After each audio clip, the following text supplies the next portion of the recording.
Welcome back everyone. My name is Sagar and we are back here with another video. So आज है day 14 हमारी gig trick series का and चलिए question करते हैं. सो आज का ये क्वेश्चन ना काफी फेमस है और यार ये नया यूआई देखो जीएफजी का. आपको एक ऐसा लगा कमेंट सेक्शन में जरूर बताना. एंड इस क्वेश्चन का नाम है पार्टीशन एरे टू के सबसेट्स. तो ये यार काफी फेमस प्रॉब्लम है और यहाँ पे हार्ड गिवन है. तो तो इसमें हमारे पास गिवन क्या है, given an integer array of n elements and an integer k. So हमें इसमें ए गिवन है, ए एरे हमारे एलिमेंट्स का एंड एन है उस एरे का साइज एंड हमें के भी गिवन है. तो ये के क्या है, the task is to check if the array A could be divided into K non empty subsets with equal sum of elements. तो हमें इसमें ए गिवन है एरे, तो हमें इसको के इक्वल पार्ट्स में डिवाइड करना है. मतलब जो हम पार्ट डिवाइड करेंगे उसमें सम इक्वल होना चाहिए सभी पार्ट्स का. तो हमें तो हमें इस ए को के इक्वल पार्ट्स में डिवाइड करना है and with equal sum of all elements in each subset. तो इसमें all elements of this array should be part of exactly one partition. तो हाँ, जो भी हम पार्ट डिवाइड करेंगे उसमें कम से कम एक एलिमेंट होना चाहिए और हमें सभी एलिमेंट सिलेक्ट करने हैं. तो जैसे कि ये देखो, यहाँ पे हमारे पास n5 है और ये हमारा एरे गिवन है और इसे हमें तीन पार्ट्स में डिवाइड करना है. तो तीन तो तीन इक्वल पार्ट्स में डिवाइड करना है. तो हम कैसे कर सकते हैं, हमें ये तो पता नहीं है कि हम पार्ट में कौन सा सम लें ताकि तीनों का सम इक्वल हो. तो सपोज यहाँ पे हमने 6 लिया है तो एक पार्ट में हमारा 6 का सम आना चाहिए. तो हमने 6 को फर्स्ट पार्ट में लिख दिया, यहाँ पे अलग से लिख देते हैं. 6 को हमने एक पार्ट में लिख दिया और सेकंड पार्ट में हमारा क्या क्या आएगा, 4 और 2, तो इसका सम भी 6 है. और थर्ड पार्ट में आएगा हमारा 5 एंड 1. तो हमारे ये तीन पार्ट में डिवाइड हो गया क्योंकि यहाँ पे के की वैल्यू 3 थी और तीनों पार्ट में इक्वल सम है. 5 1 होता है 6, 4 2 भी होता है 6 और 6 तो होता है 6. तो यहाँ पे यही देखो 2 4 1 5 एंड 6. तो तो ऐसे हमें इस एरे को तीन पार्ट में डिवाइड करना है, के पार्ट्स में डिवाइड करना है. ओके. एंड तो हम अब इसको सॉल्व कैसे करेंगे. तो यार देखो, अगर हमें ये नहीं पता है कि हमारे जो पार्ट है उसमें हमें सम कितना रखना है तो हम इसको फाइंड करने में बहुत मुश्किल होगी. आप कोड के अलावा वैसे भी सोच के देखो, अगर आप ये क्वेश्चन देखो और आपको ये पता है अब आपको इसको तीन पार्ट में डिवाइड करना है या जितना भी हमारा के गिवन हो उसमें डिवाइड करना है, तो आप इसको सोल्व करोगे कैसे. सबसे पहले तो आपको जो पार्ट होगा ना, इसका सबसेट होगा, उसका सम पता होना चाहिए कि हर सबसेट के अंदर कितना कितना सम आना चाहिए. तभी आप हिट एंड ट्राई से करके देखोगे. अगर हमारे पास सपोज करो यहाँ पे 4 रखना था तो हमारे पास 2 आया, तो हमको आगे से दो एलिमेंट और चाहिए, मतलब दो सम और चाहिए ताकि हमारा सबसेट में सम 4 आ जाए. पर इसमें हमें 6 देखना था, तो जैसे आपने 2 उठाया तो आपको अब ये पता है कि आगे हमको 4 और चाहिए ताकि ये सबसेट हमारा कंप्लीट हो जाए. तो जैसे 2 उठा लिया फिर 1 आया तो हमारे पास 3 आ चुका है और हमारे पास फिर 4 आया, 2 1 4, तो ये हमारे पास 7 बन चुका है. पर हमने पहले ये कैलकुलेट कर लिया था कि हमारे एक सबसेट के अंदर हमारा 6 सम आना चाहिए, पर ये तो 7 बन गया. तो हम ये 4 को सिलेक्ट नहीं कर सकते, तो हम 4 को सिलेक्ट नहीं कर सकते. तो हमने ये 2 1 था उसके आगे 5 लिया, तो हम 2 1 और 5 ये भी नहीं कर सकते. तो 2 1 और 6 हम ये भी नहीं कर सकते, तो हम इस 6 को भी निकाल देंगे, इस एक को भी निकाल देंगे. हम हिट एंड ट्रायल से करके देखेंगे. और अगर कोड की बात करें तो हम इसमें यूज करेंगे बैक ट्रैकिंग का. तो इसमें तो इसमें हमने 2 सिलेक्ट किया, फिर हमारे 4 की बारी आई, तो 2 और 4 6, तो हमारा एक सबसेट हो गया अब complete. Okay. And after that हमारा ये 2 और 1 4 ले लिया हमने, उसके बाद एक की बारी आई. तो एक के लिए हम 4 सिलेक्ट कर नहीं सकते क्योंकि वो हमारे प्रीवियस सबसेट में काउंट हो चुका है. तो हम एक के बाद यहाँ पे 5 सिलेक्ट करेंगे. तो अब तो 1 और 5 हमारा ये भी 6 हो चुका है, तो हमारा ये सबसेट भी कंप्लीट. उसके बाद हम 4 नहीं ले सकते क्योंकि हमारा वो भी पुराने सबसेट में काउंट हो चुका है. 5 भी हमारा काउंट हो चुका है. उसके बाद ये 6 की बारी आई और 6 हमारा एक सबसेट के अंदर रखेंगे तो हमको सम भी 6 चाहिए, तो हमारे यहाँ पे 3 सबसेट काउंट हो चुके हैं. तो सबसे पहले अब हमें करना क्या है, हमें एक सबसेट का सम पता होना चाहिए. तो अब इसको हम फाइंड कैसे करेंगे. सपोज यहाँ पे एग्जांपल देखते हैं. सपोज जो हमारा यहाँ पे टारगेट सम होगा, मतलब जो हमने सबसेट का सम चाहिए यहाँ पे, वो हम मान लेते हैं एक्स. अभी हमें नहीं पता ये एक्स की वैल्यू क्या होगी और हमें टोटल एक्स फाइंड कितने करने हैं, हमें के number of total subset find करने हैं. तो यहाँ पे जैसे सपोज करो एक्स की के की वैल्यू थी 3, तो यहाँ पे हमें 3 सबसेट फाइंड करने हैं जिसका सम होगा एक्स. हमें इक्वल सम चाहिए तो तीनों का सम एक्स ही होगा. ठीक है. और अब यहाँ पे एक चीज देखो, ये जो सबसेट होंगे ना, ये सारे के सारे हमारे इस एरे में से आएंगे. तो अगर हम ये चीज देखें, हमारे इन सबसेट का सम करें तो वो हमारे एरे के इक्वल होगा. तो तो अगर हम इन सबसेट का तीनों का हम सम करके देखें तो वो हमारा होगा एरे के सम के equal, sum of our given array. तो बस अब यहाँ पे हमें क्या गिवन है, हमारे पास के सबसेट गिवन है. हमारे यहाँ पे एक्स प्लस एस, यहाँ पे हमारे के की वैल्यू 3 थी. तो अगर हमारे पास के सबसेट है तो हम क्या लिखेंगे, एक्स इंटू के. और इसको हम यहाँ पे x इंटू थ्री भी लिख सकते थे, है ना, x इंटू थ्री, क्योंकि हमारे पास तीन सबसेट थे और हमारे पास अगर k है तो x इंटू के, और वो हमारा किसके इक्वल होगा, सम ऑफ एरे के इक्वल, क्योंकि जो ये हम सबसेट बना रहे हैं तो ये सारे के सारे हमारे एरे में से ही निकलेंगे और ये गारंटी है कि सारे एलिमेंट काउंट होंगे ही। तो हमारा x इंटू के हमारे सम ऑफ एरे के इक्वल हो जाएगा, और अगर हमें x निकालना है तो इधर k को डिवाइड में भेज देंगे, तो x की वैल्यू आ जाएगी sum of this array divide by k। तो बस अब हमारा ये जो x था ये टारगेट था, हमारे सब एरे के सम में कितना आना चाहिए, तो वो हम कैसे फाइंड कर रहे हैं, हमारे जितना सम है एरे का उसको हम k से डिवाइड कर रहे हैं कि हमने कितने पार्ट में डिवाइड करना है।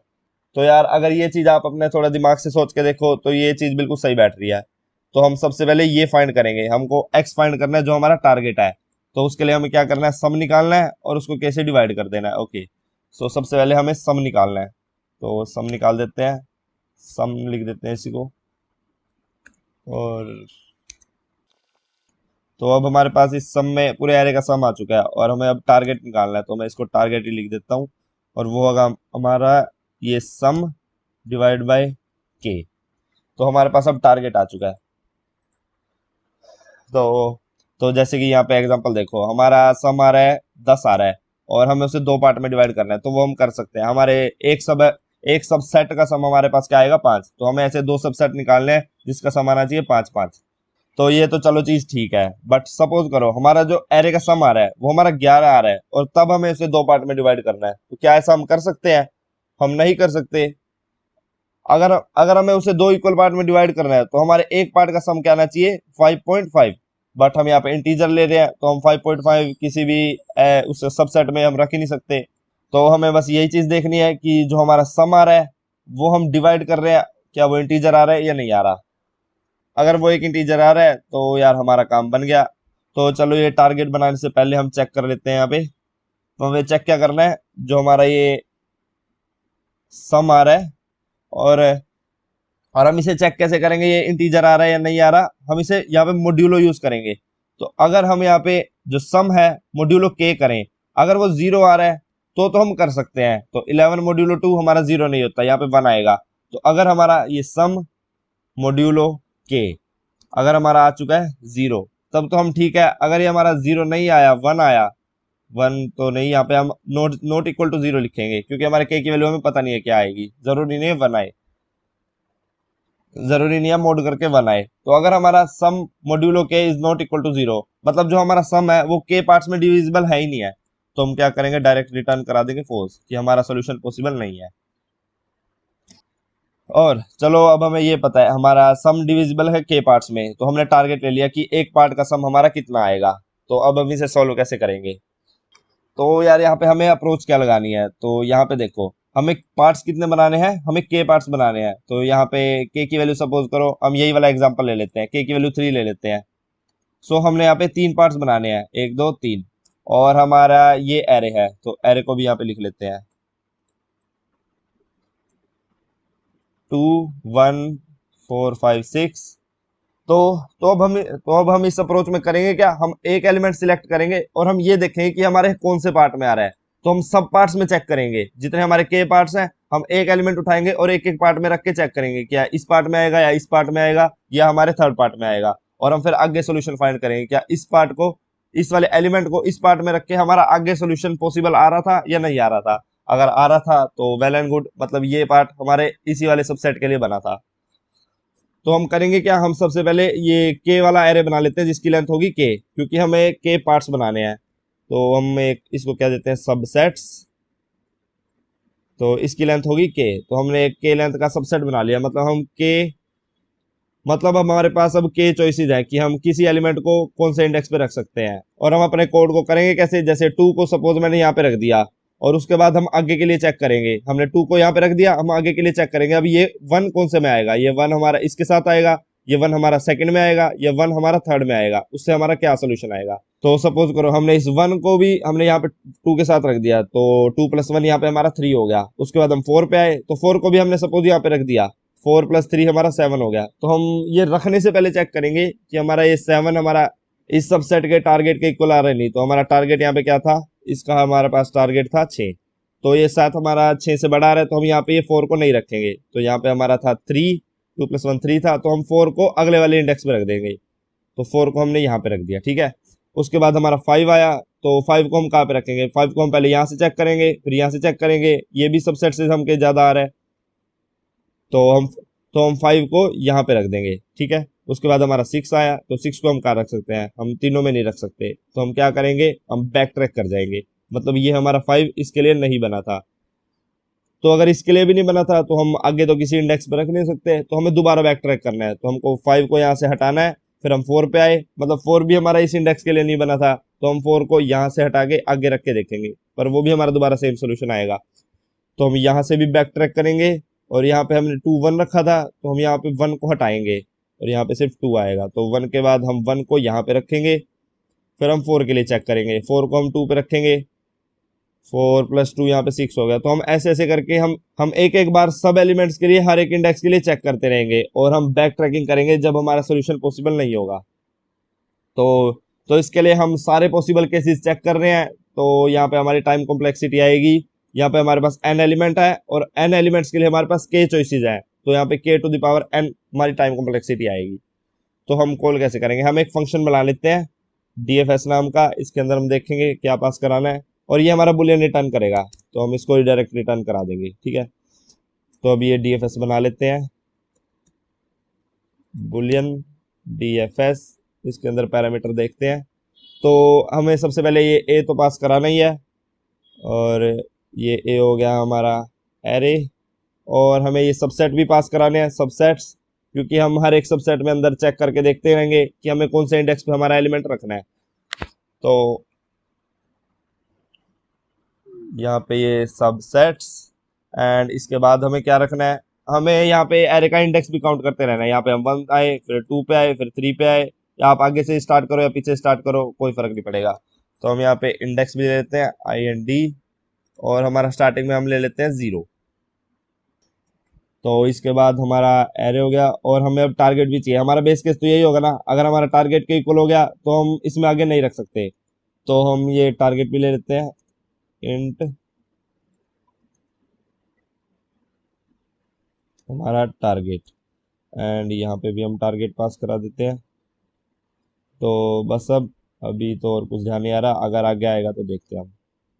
तो सबसे पहले हमारा क्या होगा, हम एक लूप चलाना है, हम हर एक इंडेक्स के लिए चेक करेंगे। यहाँ पे हमारे पास k इंडेक्सेस है, हमारे पास k चॉइसेस है हर एक एलिमेंट के लिए, हर एक इंडेक्स के एलिमेंट के लिए हमारे पास k चॉइसेस है, तो हम हर चॉइसेस के लिए चेक करना है। तो हम एक लूप चलाएंगे, int i = 0, i should be less than, हमें कहाँ पे चेक करना है, सबसेट में, तो हम सबसेट की चॉइसेस में चलेंगे, सबसेट्स डॉट लेंथ। तो इसके बाद हमें इस इंडेक्स पे रखना है या नहीं रखना, हम चेक करते हैं रख के। तो हम इसमें सबसेट में इस ith इंडेक्स पे, मतलब हमने किसी भी इंडेक्स पे रख दिया तो हम प्लस करेंगे। तो हमने जैसे 2 को इस ith इंडेक्स पे रख दिया, तो 2 कहाँ से आएगा, हमारा एरे के इंडेक्स से, ठीक है, IND जो हमने यहाँ पे पैरामीटर में पास किया था। तो हमने ये रख दिया, और अब हम आगे चेक करें कि हमारा आगे सोल्यूशन कैसे आएगा। अब आगे सोल्यूशन कैसे आएगा, ये कैसे चेक करेंगे, इसी डीएफएस फंक्शन से। तो डीएफएस हमारा ए तो सेम रहेगा, सबसेट्स भी सेम रहेंगे। अब हमारा आरे में इंडेक्स प्लस प्लस हो जाएगा बस, तो प्लस प्लस से अच्छा हम यहाँ पे +1 लिखेंगे, और उसके बाद हमारा टारगेट भी सेम रहेगा। तो जैसे हमने यहाँ पे 2 को यहाँ पे रख दिया, तो हमने आगे 1 के लिए चेक करना है, तो हमारे सिर्फ इंडेक्स प्लस प्लस किया, और हमारा ये तो सेम ही रहेगा, और एरे भी सेम रहेगा, और टारगेट भी। तो अब हमने ऐसे ही रिकर्सिव आगे आगे करके चेक करता रहा इंडेक्स प्लस प्लस करके। तो अगर हमारा ये डीएफएक्स ट्रू रिटर्न करा रहा है, तो इफ हमारा ये जो डीएफएस फंक्शन है हमने कॉल किया, अब ये ट्रू रिटर्न करा रहा है, मतलब जो हमारा ये एलिमेंट है इसकी यही इंडेक्स थी, हमने यहीं पे रखना था, और इसको 2 को यहाँ पे रख के हमारा आगे के लिए सोल्यूशन आ चुका है। तो अगर हमारे इस डीएफएस ने ट्रू रिटर्न कराया, तो मतलब हमारा यही पोजीशन थी, हम रिटर्न करा देंगे ट्रू। और अगर ऐसा नहीं हुआ, अगर हम इफ कंडीशन में नहीं गए इसमें, तो इसका मतलब क्या है, कि 2 को यहाँ पे रख के, इस 2 को इस वाले इंडेक्स पे रख के हमारा आगे के लिए आंसर नहीं आया, मतलब 2 हमारा इस इंडेक्स के लिए नहीं है। तो हम क्या करेंगे, सबसे पहले इस 2 को इस इंडेक्स से निकाल लेंगे। तो इस वाले सबसेट से हमने 2 को निकालना है, तो - एरे ऑफ इंडेक्स। तो हमने 2 को अब इस इंडेक्स से निकाल लिया, और अब हम आगे वाले इंडेक्स के लिए चेक करेंगे, इसलिए हम यहाँ पे लूप में ट्रैवर्स कर रहे हैं। तो 2 को हमने यहाँ पे रख के देखा, अगर सोल्यूशन आया तो ठीक है, नहीं तो हम इसको 2 को यहाँ से निकाल देंगे और फिर आगे वाले में रख के देखेंगे, ठीक है। और इसके बाद अगर हम सारे इंडेक्स में रख के चेक कर चुके हैं किसी भी वैल्यू को, 2 को हम यहाँ पे के में सभी सबसेट में रख के चेक कर चुके हैं और हमारा अगर तभी भी ट्रू नहीं आया तो इसका मतलब है इसके बाद हम रिटर्न करा देंगे फॉल्स, मतलब हमारा सोल्यूशन एग्जिस्ट नहीं करता है। और बस अब ये हमारा कोड इतना ही था, पर हमें अब बेस केस ही रखने पड़ेंगे। तो हमारा पहला बेस केस क्या होगा, हम यहाँ पे इंडेक्स कर रहे हैं प्लस प्लस, तो हम एरे में यहाँ पे फर्स्ट पे हैं, फिर 1 पे हैं, फिर 4 पे, 5 6, क्या पता हमारा इंडेक्स बाहर हो जाए। तो हमें यहाँ पे अंदर नहीं चेक करना है, हमें यहाँ पे बाहर चेक करेंगे लूप के अंदर आने से पहले ही। तो अगर हमारा ये जो इंडेक्स है ये हमारा रेंज के बाहर हो जाए, रेंज ए की, तो अगर हमारा ए डॉट लेंथ हो जाए, क्योंकि जीरो बेस इंडेक्सिंग है, तो अगर ए के लेंथ के इक्वल हो गया तो मतलब हमारा रेंज के बाहर है, तो हम क्या कराएंगे, रिटर्न करा देंगे। क्या रिटर्न कराएंगे, हम रिटर्न कराएंगे ट्रू। अब ट्रू क्यों कराया, क्योंकि हम यहाँ पे सारे एलिमेंट चेक कर चुके हैं और हम उसको कहीं कहीं पे रख चुके हैं, ठीक है, तभी हम आगे आगे चल रहे हैं। यहाँ पे देखो हम कुछ एलिमेंट सिलेक्ट कर रहे हैं और उसको रख रहे हैं अपने सबसेट के अंदर और उसके बाद चेक कर रहे हैं। तो हमने कुछ एलिमेंट सिलेक्ट करे और उसको अपने सबसेट के अंदर रख दिया, उसके बाद ही हम इंडेक्स इंक्रीज कर रहे हैं। तो अगर हमारा रखने के बाद इंडेक्स इंक्रीज हो गया और वो हमारा ए डॉट लेंथ के इक्वल हो गया, मतलब हमारी रेंज के बाहर हो गया, हमने पुराने वाले सारे एलिमेंट रख दिए हैं, तो मतलब हमारा सबसेट बन चुके हैं सारे। तो इसी का मतलब है हमारे सबसेट सारे बन चुके हैं, तो हम रिटर्न करा देंगे ट्रू। और इसके बाद अब हमारा बेस केस और क्या हो सकते हैं, तो हमने बेस केस एक ये देखा था, हमने यहाँ पे 2 रखा था, फिर 1 रखा था, फिर 4 रखा था, 2 + 1 हो गया 3, फिर हमने 4 रखा था तो हमारा वो बन रहा था 7, तो 7 बन रहा था। तो यार हमको ये 7 नहीं बनाना है, क्योंकि हमारा जो टारगेट है वो हमारा 6 है। तो हम इसको ना यहाँ पे इस रखने से पहले ही चेक कर लेंगे, हम इस डीएफएस फंक्शन को कॉल ही क्यों करना है। अगर हम उसको रखने से पहले ही चेक कर लें कि अगर हमारा ये रखने से कि सबसेट में हमारा ये रखने से प्लस करने से ये एलिमेंट हमारा ए के अंदर है, तो हमारा ए वाला एलिमेंट अगर सबसेट में रखने से हमारा बड़ा आ रहा है टारगेट से, अगर हमारा टारगेट से बड़ा आ गया तो मतलब हमको इस इंडेक्स पे नहीं रखना है, तो मतलब हमको 4 को यहाँ पे नहीं रखना है, इसको 3 रहने दो और 4 को आगे रख के चेक करो। तो हमको क्या करना है, कंटिन्यू, क्योंकि हम यहाँ पे हम इसमें सबसेट में चल रहे हैं, तो हमको इस सबसेट में रखना है, हमको कंटिन्यू कर जाना है और आगे वाले सबसेट में चेक करना है, ठीक है। तो यार बस अब चेक करते हैं अपना कोड।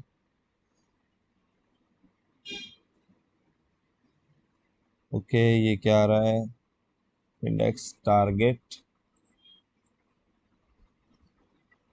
ये यूआई थोड़ा इंटरेस्टिंग नहीं लगा मेरे को, एंड यहाँ पे तो सही चल गया। ये हमारा कोड बिल्कुल सही है।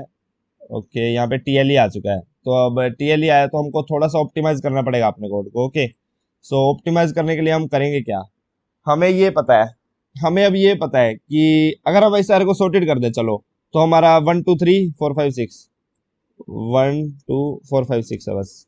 तो अगर हम ये देखें, अब 1 को हमने यहाँ पे रखा, 2 को हमने यहाँ पे रखा, फिर हम 4 को रखे, तो अगर वो हमारा रेंज से बड़ा हो गया तो हम आगे वाले एलिमेंट चेक ही नहीं करेंगे, क्योंकि अगर हमारा 4 को रखने से ही रेंज से बड़ा हो रहा है। तो यहाँ पे हमारा ये ब्लैंक था और ये हमारा 7 है, तो हम अगर 4 को निकाल के लिए 5 को चेक करेंगे तो वो तो कोई सेंस ही नहीं बनेगी यार, क्योंकि हमारे आगे एलिमेंट बड़े हैं। तो अगर हमारा 4 को रखने से ही बड़ा आ रहा है तो हम आगे चेक ही नहीं करेंगे। तो इसको करने से अच्छा हम एक और चीज ये भी कर सकते हैं कि हम पीछे से ट्रेवर्स करना स्टार्ट करें, सॉर्टेड एरे में हम पीछे से ट्रेवर्स करना स्टार्ट करें। तो हम क्या करेंगे, हम ये वाला बेस केस ज्यादा बार हिट करेंगे। तो सपोज करो हम पीछे से स्टार्ट कर रहे हैं, तो सबसे पहले एलिमेंट रखा हमने 6, और ये तो हमारा चलो टारगेट के इक्वल हो चुका है। तो हमारा जब 5 आया तो हम यहाँ पे रख ही नहीं सकते, तो हम 5, तो हम ये वाला बेस केस हिट करेंगे और हम 5 को अगले वाले इंडेक्स पे रखेंगे, तो हम ये फालतू में ये डिफेंस कॉल करने की जरूरत ही नहीं पड़ेगी। तो हम क्या करते हैं, हम यहाँ पे एरे को सॉर्ट कर लेते हैं, एरेज डॉट सॉर्ट हमारा ए, और हम इंडेक्स यहाँ पे पास करेंगे n-1। आप चाहो तो 0 से भी स्टार्ट कर देना, वो कोई बात नहीं करेगी, हमें बस थोड़ा सा ऑप्टिमाइज करना है अपने कोड को। और अगर हम लास्ट इंडेक्स ले रहे हैं तो हमारा बेस केस क्या होगा, जब हमारा एरे इंडेक्स हो जाएगा -1, तो हम पीछे से स्टार्ट कर रहे हैं और जब हम 0 से भी आगे चले गए, हम -1 पे आ गए, तब हम सारे में ट्रेवर्स कर चुके हैं और रिटर्न कराना है ट्रू। और यहाँ पे हमें इंडेक्स -1 करना है। तो बस अब हमारा यही थोड़ी सी ऑप्टिमाइजेशन करी है,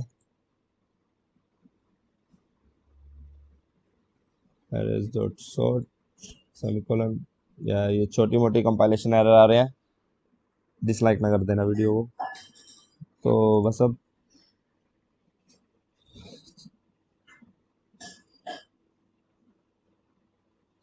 हमारा अभी ये कोड चल चुका है 0.9 मिली सेकेंड।